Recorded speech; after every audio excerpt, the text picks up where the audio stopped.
Gaflet denilen zulmeti, gaflet denilen zulmeti.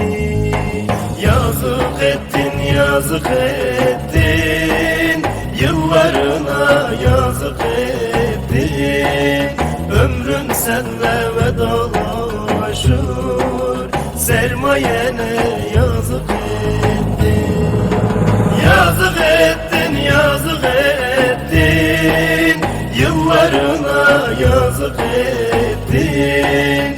Ömrün senle vedalaşır, sermayene yazık ettin.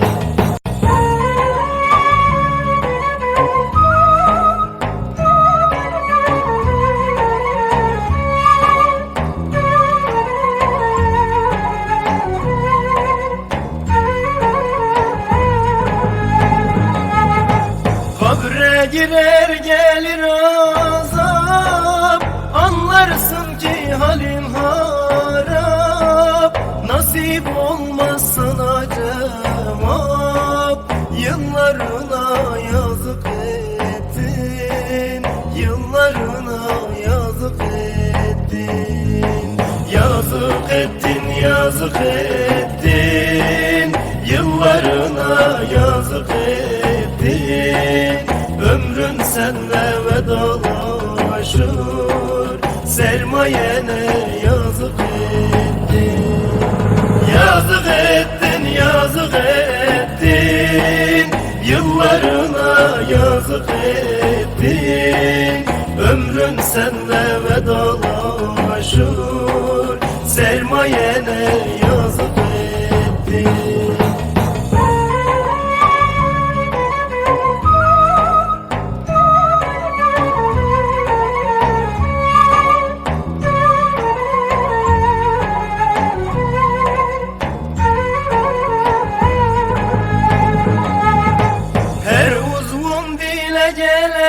Gelecek, seni şikayet edecek, savunmanı kim görecek? Sen kendine yazık ettin, sen kendine yazık ettin.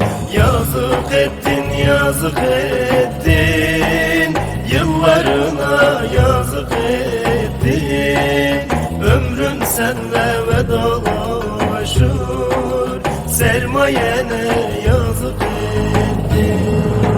Yazık ettin, yazık ettin, yıllarına yazık ettin. Ömrün senle vedalaşır, sermayene yazık ettin. Yazık ettin, yazık ettin, yıllarına yazık ettin. Ömrün senle vedalaşır, sermayene yazık ettin. Yazık ettin, yazık ettin, yıllarına yazık ettin. Ömrün senle vedalaşır, sermayene yazık ettin. Yazık ettin, yazık ettin, yıllarına yazık ettin. Ömrün senle